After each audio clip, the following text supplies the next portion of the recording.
বানাচ্ছি মোচার ঘন্ট। মোচার পুরো প্রসেসটাই আমি এর মধ্যে দেখাবো, যেটা খুব সহজভাবে করা হয়েছে।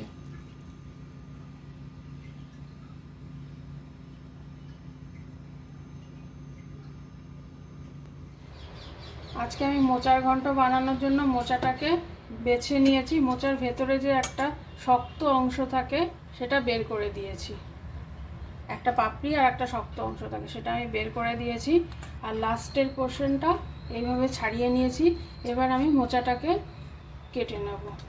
মোচাটা আমি এইভাবে ঝিরিঝিরি করে কেটে নিয়েছি। এবারে আমি এটা হাফ অ্যান আওয়ারের জন্য একটু নুন হলুদের জলে ভিজিয়ে দেব, তাহলে মোচার মধ্যে যে কষ থাকে সেটা চলে যাবে। এরকমভাবে মিলিয়ে এটা রেখে দিতে হবে। আমার হাফ অ্যান আওয়ার হয়ে গেছে, এর কষটা বেরিয়ে এসেছে। এবার আমি এটা প্রেসার কুকারের মধ্যে জলটা ছেঁকে তুলে দেবো। মোচাটা আমি প্রেসার কুকারে দিয়ে দিয়েছি ছেঁকে তুলে। এবার আমি জল দিয়ে এটা সেদ্ধ করব। জল দিয়ে দিলাম, তাতে আমি হলুদ দিলাম, নুন দিলাম। এবার এটা একটু সেদ্ধ করে নেব, দুটো সিটি দিয়ে সেদ্ধ করে নেব। এবার আমি দেখব মোচাটা কতটা সেদ্ধ হয়েছে। মোচাটা সেদ্ধ হয়ে গেছে।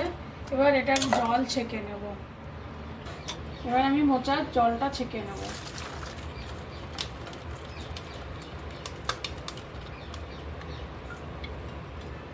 মোচাটা আমি ছেঁকে নিয়েছি। এবার এটাকে এইভাবে চিপড়ে বাকি জলটা এর বের করে নিতে হবে যতটা সম্ভব। মোচাটা চিপড়ে নেওয়ার পরে এই যে এইরকম হয়েছে। জল গরম হয়ে গেছে। আমি আলু ছোট ছোট টুকরো করে নুন হলুদ মাখিয়ে নিয়েছি। এবার এটা আমি ভেজে নেব, ভেজে তুলে নেব।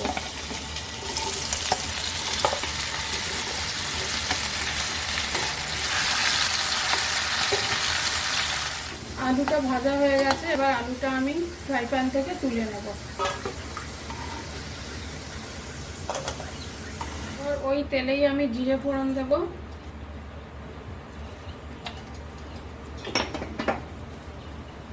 শুকনো লঙ্কা দুটো ছিঁড়ে দিয়ে দেবো।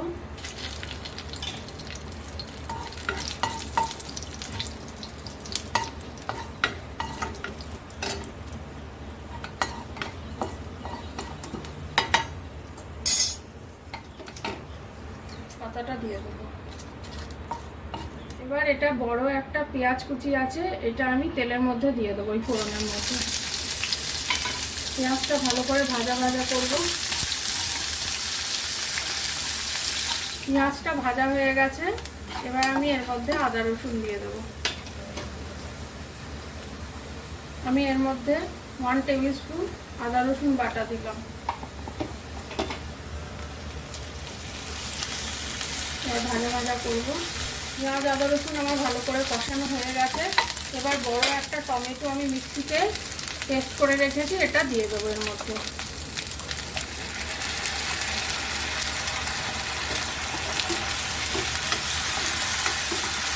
টমেটোটা আমার কষানো হয়ে গেছে।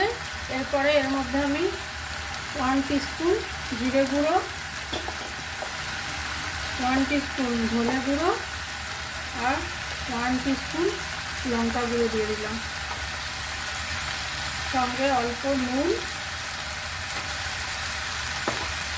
আর হলুদ। মশলাটা আবার আমি কষাবো। মশলাটা আমার পুরো কষানো হয়ে গেছে।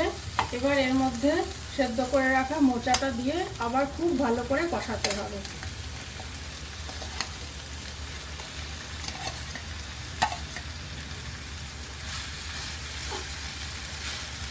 মোচাটা আমার খানিকক্ষণ কষানো হয়ে গেছে। এবার ভেজে রাখা আলুগুলো এর মধ্যে মিক্স করে দেবো। তারপর আবার একটু কষিয়ে নেব। মোচাটা আমার কষানো হয়ে গেছে। এবার অল্প একটু চিনি দিয়ে দেবো।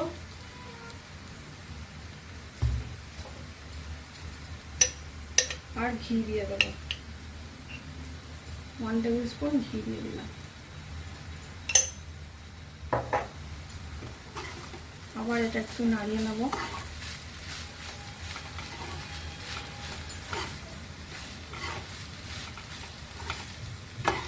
আমি কাঁচা লঙ্কা দিয়ে দেবো, আর গরম মশলার গুঁড়ো দিয়ে দিলাম 1/2 টিস্পুন। আবার নাড়াচাড়া করে দেব।